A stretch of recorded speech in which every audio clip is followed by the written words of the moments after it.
जय गुरुदेव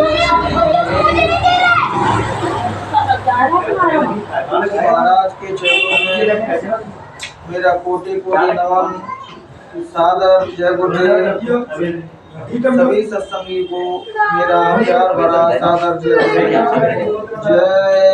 गुरुदेव। जिस प्रकार सूरज का काम है सबको प्रकाश देने का, प्रकाशमान सूरज में भेदभाव नहीं करता, वो सबको समान रूप में प्रकाश देता है। अमीर हो गरीब हो कोई भी हो, वो सबको प्रकाश देता है। उसी प्रकार जो सच्चे संत होते हैं वो बगैर किसी जाति मजहब के, बगैर गरीब के भेदभाव के, वो सबको अपनी भक्ति का मार्ग, भगवान का मार्ग बताते हैं। तो लोग सत्य के मार्ग पर चले, धर्म के मार्ग पर चले। आज कलयुग में लोगों का जीवन पूरा अधर्म के मार्ग पर चल रहा है। गलत की लोग जल्दी प्रभावित हो जाते हैं गलत की ओर, और सही की ओर उसको पकड़ के बार बार लाना पड़ता है, तब वो जीव सही की ओर चल पाता है। नहीं तो जीव वासनाओं में इतना बंधा हुआ है कि उनको ही सत्य समझ के वो जीता है। जैसे अभी 1-2 महीने से सत्संग चल रहा है तो सभी लोग प्रेम की बातें कर रहे हैं, हम भी करते थे। लेकिन कल एक संत कह रहे थे कि प्रेम का वास्तविक अर्थ वो नहीं कि अपना कह दिया। प्रेम का वास्तविक अर्थ वो होता है कि भगवान में, परमात्मा में और जो प्रेमी में कोई अंतर नहीं बचा। वो प्रेमी और भगवान एक स्वरूप हो गए। जैसे गुरु महाराज नहीं कहते थे जो नीचे बैठा है वही ऊपर बैठा है, तो वैसे प्रेम का, इश्क का अर्थ वो होता है कि साधक पूर्ण तरीके से परमात्मा में विलीन हो गया। वो कह ही नहीं रहा, वो उसमें विलीन हो गया। जैसे मीराबाई ने भगवान से प्रेम करके दिखाया, कहा नहीं उन्होंने, अपन तो कह रहे हैं, उन्होंने करके दिखाया। उस मार्ग पे चल के बताया। ये मार्ग चलने का है, कहने सुनने का नहीं है कि अपन ने नया सत्संग सुना तो चलेगा, लेकिन चल नहीं रहा उस रास्ते में, उनका कोई लाभ नहीं मिलेगा। यदि कोई कह रहा है झूठ मत बोलो और हम झूठ बोलते जा रहे हैं, तो इसका कोई फल हमें तभी मिलता है भगवान की भक्ति का, जब हम भजन करते हैं। और सत्संग में एक अच्छी बात निकल के आई कि भजन कल्प वृक्ष है।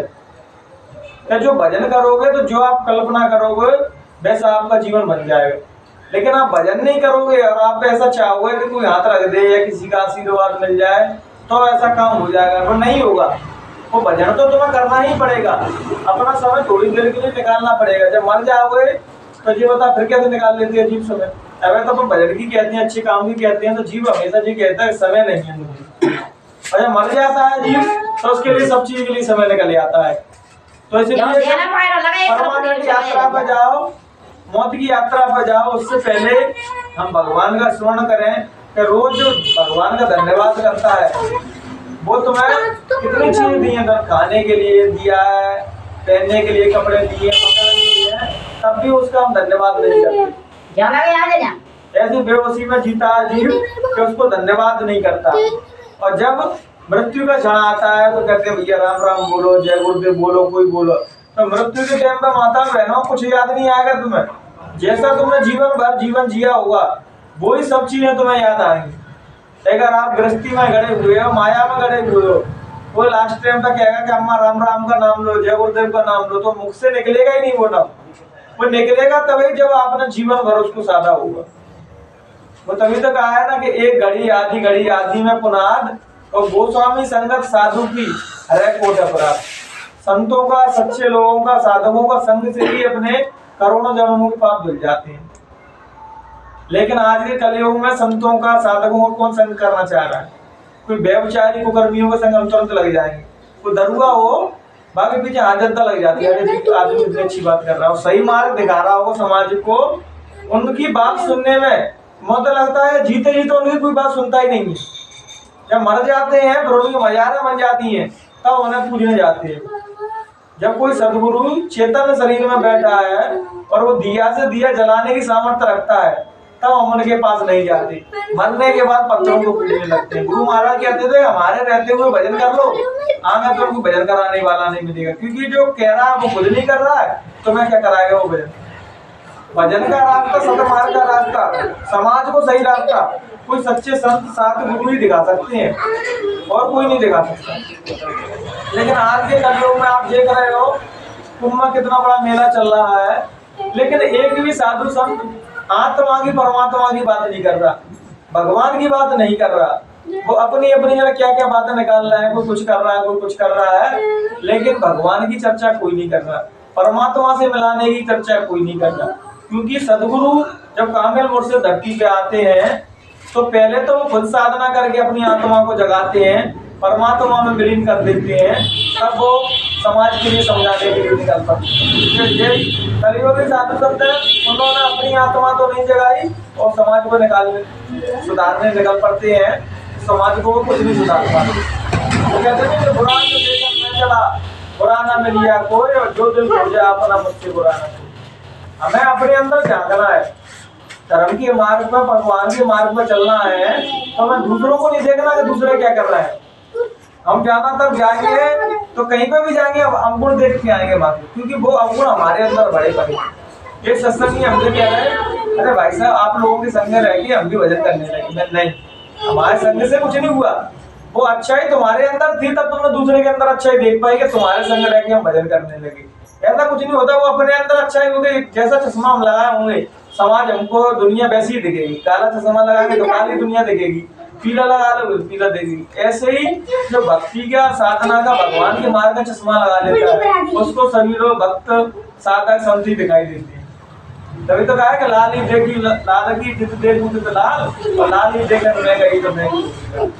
जब हम सत्य के मार्ग में चलेंगे तो हमें झूठे लोगों में भी सत्यता दिखेगी, मानवता दिखेगी, भाईचारा दिखेगा, क्योंकि उस मार्ग पे हम चल रहे हैं।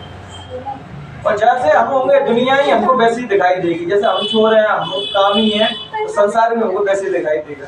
संतों से और कलियुगी लोगों से क्यों नहीं बन पाती?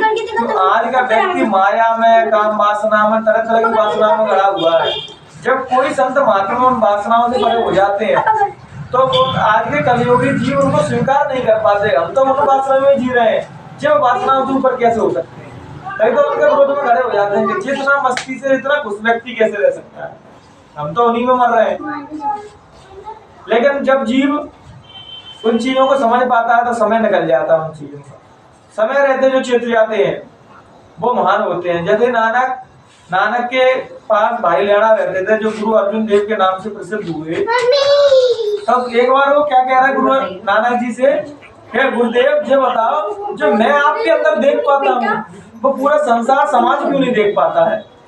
तो उन्होंने कही कि उस मालिक की, उस परमात्मा की, उस खुदा की, उस अल्लाह की, उस गॉड की तुम पे नेमतें बरस रही हैं, तुम पे उसकी मौज है इसलिए तुम वो चीज देख पा रहे हैं। तुम्हारा सदगुरु की तुम्हारे ऊपर असीम कृपा है तब उस चीज को हम देख पा रहे हैं। कि किसी ने तो सदगुरु में सब कुछ देख लिया और किसी ने उन्होंने एक इंसान भी नहीं देख पाया। किसी ने तो अल्लाह को देख लिया, भगवान को देख लिया उनके अंदर, और किसी ने एक इंसान को भी नहीं देख पाया उनके अंदर। तो जब हमारे अंदर भक्ति होगी तब हम सदगुरु को और मुर्शिद को पहचान पाएंगे। जब हमारे अंदर भक्ति नहीं होगी तो हमारे सामने से निकल जाए तब भी नहीं हम पहचान पाएंगे। हम अभी से नहीं बिछड़े, हम जन्म जन्मांतर से बार बार किसी के भाई, किसी के पुत्र, रिश्तेदारी जिंदगी भर से निभा रहे हैं और आगे भी हम ऐसे ही निभाएंगे। जब तक हमारा आत्मज्ञान हमें प्राप्त नहीं हो जाएगा तब तक जीव बार बार मरेगा और बार बार जन्मेगा। क्योंकि ये वासनाओं का चक्कर जन्म जन्मांतर से जीव भोग रहा है और आगे भी भोग रहा है। ऐसे सदगुरु तुम्हें आते हैं चेताने के लिए तब भी नहीं हम चेतते। हम जाते हैं तो किस लिए? अपनी इच्छाओं के लिए। भगवान को मांगने कोई नहीं गया उनके पास। जो वास्तविकता उनका धरती पे अवतार हुआ था सदगुरु का कि जीवों को सच्चा रास्ता दिखाने के लिए। सच्चा सुख केवल तुम्हें भगवान के नाम में ही मिलेगा। हमें अपने पास वो चीज नहीं इसलिए वो रो रहे हैं कि गरीब है, धनवान हो जाएंगे तो सुखी हो जाएंगे। और जो धनवान है वो सोच रहा है कि मैं और बड़ा अधिकारी बन जाऊँ मतलब खुश हो जाऊँ। मन का स्वभाव है वो कभी तृप्ति नहीं होती। मन आत्मा पर कब तृप्त होती है जब परमात्मा से मिल जाती है। और भक्ति में वो नशा है, वो जादू है कि जीव भूखा मर रहा होगा उसमें भी शांति होगी उसके अंदर। और मन में चंचलता हो, माया का प्रकोप हो तो तुम पर करोड़ों रुपए होंगे, हजारों सब संपदा होगी दुनिया की, तब भी तुम अशांत होगे, बेचैन होगे। देख रहा कितना कलेश मचा कर लोगों का घर में, शांति नहीं है आदमी। शांति के लिए करोड़ों रुपए खत्म कर रहा है आदमी, ध्यान कर रहा है, पहाड़ों पर घूमने जा रहा है लेकिन शांति नहीं मिल रही, क्योंकि उसके मन के अंदर हलचल मची हुई है। पहले वो सोचता था माया मिल जाएगी तो खुश हो जाऊंगा, सुंदर स्त्री मिल जाएगी तो खुश हो जाऊंगा, लेकिन इनमें किसी सुख और शांति नहीं मिली। तब भी अगर कोई संत के चरणों में पहुंच जाए जो बहुत बड़ी बात है, तब भी वो भारी उठा पटक करता रहेगा, अपने अंतर में नहीं जाएगा। वो कहते हैं ना कि जब तक तुम अंतर में नहीं जाओगे तब तक तुम्हें डर एक बेचैनी बनी ही रहेगी। अब बहुत तो लोग गुरु महाराज के लिए रोते रहते हैं, गुरु महाराज आएंगे, गुरु महाराज चलेंगे। जब तक उनका दर्शन तो अपने घट के अंदर, उनका दीदार अपने अंदर नहीं करोगे, तब तक वो आ भी जाएंगे तब भी आपको कुछ नहीं होगा, क्योंकि अशांति तो आपके अंदर है, उनके अंदर नहीं, आपके अंदर है। अब वो आ भी जाएंगे तो वो शांति भी खत्म हो जाएगी। वो तो साधना से, ध्यान भजन से वो शांति खत्म होगी, लेकिन हम उसको करना नहीं चाहते। कहीं पे भी जाएंगे तो अपने डिमांडों की फरमाइश पहले जाने करते हैं, ये कर दो, वो कर दो। जैसे ही तुम सत्संग में आए, गुरु के वचन सुने, तो तुम किसी भी प्रकार की मांग मत करो, तुम तो कर दो कि जो सदगुरु करेंगे वो मेरे लिए सही होगा, क्योंकि तुम जो चीज मांगोगे वो गलती होगी। सदगुरु देंगे तो वो सही देंगे। तुम में इतनी सामर्थ्य नहीं है, तुम्हारा समय चेंज हुआ तो सबसे पहले गुरु महाराज की भूल जाओ कि तुम इतना भजन तो करते नहीं, इतनी साधना तो करते नहीं हो कि तुम्हारे ऊपर माया को तुम डांट पाओ। संत महापुरुष कहते हैं कि माया छाया एक सी बिरला जाने कोई। संत महात्मा ही माया को पहचान पाते हैं, हम साधारण जीव नहीं पहचान पाते। हमारा नेक्स्ट समय चेंज हो, हमारे सुख सुविधा ज्यादा आ जाए तो कहाँ के भगवान, कहाँ के गुरु महाराज किसी को नहीं मानेंगे। और दुख आएगा तो हम भगवान को याद करते हैं। तभी तो कुंती ने मांगा था कृष्ण भगवान से कि मुझे तो दुख दे देना, जिस दुख में तो हमारे साथ में रहे थे, और अगर सुख दे दिया तो तुम हमसे दूर चले जाओ। जब कहते हैं जब राजपाट भोगने की बारी आई पांडवों की, तो कृष्ण भगवान उनसे दूर चले गए। जब दुख संकट में थे तो उनके संग थे। तो दुख को आप जे मत समझो, हो सकता है इसमें परमात्मा की कोई मौज हुई। साधक तो इतना पॉजिटिव रहता है, इतना सकारात्मक ऊर्जा से भरा रहता है कि हर चीज में ही प्रभु की लीला समझता है। पर एक साधारण व्यक्ति वो मंदिर मस्जिद कहीं पे भी जाएगा, उसे एक दो बार जाने में रिजल्ट नहीं मिला, जाना मत कर देता, तो कहता है दूसरे देवता में चलो। नाराज थी ना, तो कुछ भी बेचैन वगैरह कुछ भी होते थे, हलचल मचती थी, तो जाते थे विष्णु भगवान के पास। जैसे शिष्य को या भक्त को कुछ भी परेशानी हो तो अपने सदगुरु के पास जाना चाहिए, ना कि देवता भटकना चाहिए। अपन कहते हैं मैं फलाने भगत के यहाँ गए तो ठीक हो गए, गुरु महाराज गए तो ठीक नहीं हुए। अरे वो गलती उनकी नहीं है, गलती तुम्हारे विश्वास की। वहाँ तो विश्वास हो गया भगत पर, लेकिन ऐसा नहीं था। सारा खेल तो विश्वास का ही चलता। तुम्हें क्या लगता भगत ठीक कर रहा है, वो ठीक कर रहा नहीं, तुम्हारा विश्वास ठीक कर रहा है उसी को। तो अपने वेदों में शास्त्रों में कहिए विश्वास फलदायक, जहाँ विश्वास होगा उसका फल तुम्हें जरूर मिलेगा।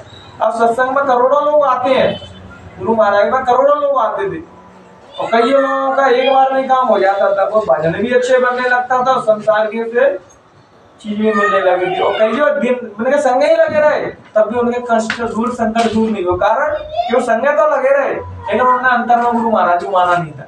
माना था अपने दिमाग को ही, अपने छल प्रपंचों को ही माना था। फिर हृदय से मान लेता है, हृदय से संत सदगुरु को मान लेता है कि यही करता करता है, तो वो ही उनके प्यारे बन जाते हैं। तो हमें सतगुरु को हृदय से मानना है, बाहर से नहीं मानना।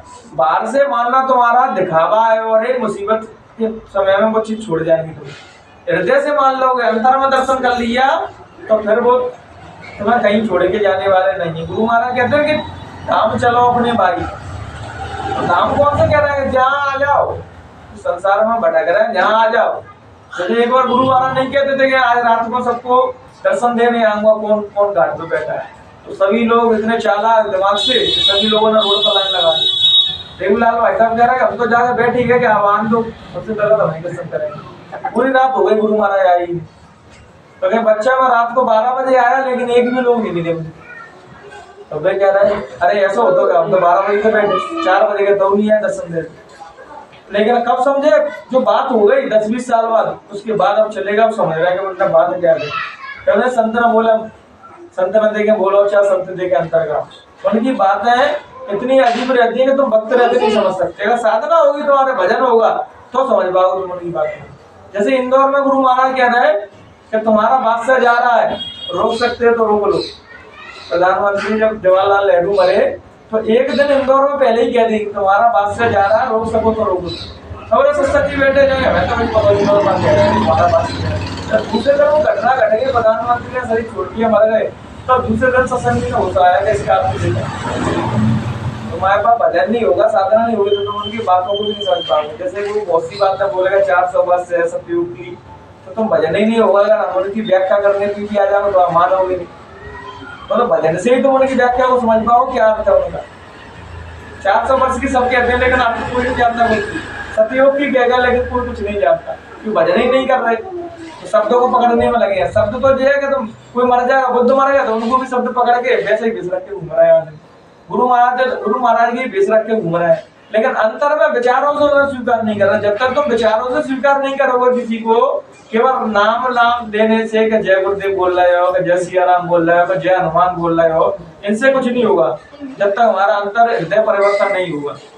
ये बताओ, आप छल प्रपंच कर रहे हो, गलत काम कर रहे हो, जय सिया राम बोल रहे हो, अल्लाह बोल रहे हो, राम बोल रहे हो, कुछ भी नाम बोल रहे हो, तो वो तुम्हारा संग देंगे नहीं देंगे। जब तुम धर्म के मार्ग पर चलोगे, सच्चाई के मार्ग पर चलोगे, तब भाई गुरु महाराज तुम्हारी मदद करने आए। कोरोना में कई सत्संगी भी मर गए, तो आप देखोगे गुरु महाराज ने तो वचन दिए, बस सत्संगी कैसे मर गए? वो सत्संगी नाम के थे, बस करना उनको जो वही था जो उनको करना है। केवल उन्होंने टोपी और जाकेट तक सीमित थे, वो बस अंतर में विचारों के थ्रू उन्होंने नहीं स्वीकारा। उन्होंने कि व्यवचार मत करना, धोखे धड़ाकी मत करना, चोरी से धन मत कमाना, भजन करना सुबह शाम, लेकिन हम इनमें से किसी भी बात को फॉलो नहीं करते। और गुरु महाराज की मुसीबत है तो उनको अवज्जू हाल करते थे गुरु महाराज।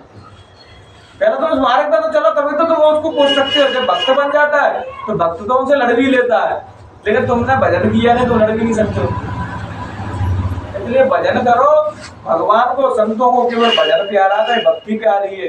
तुमका पैसा कितना वो ये नहीं देखते, तुम कितने अमीर हो, कितने गरीब हो, कितने गोरे हो, काले हो, कुछ नहीं देखते, वो तो तुम्हारे अंदर की भक्ति देखते हैं।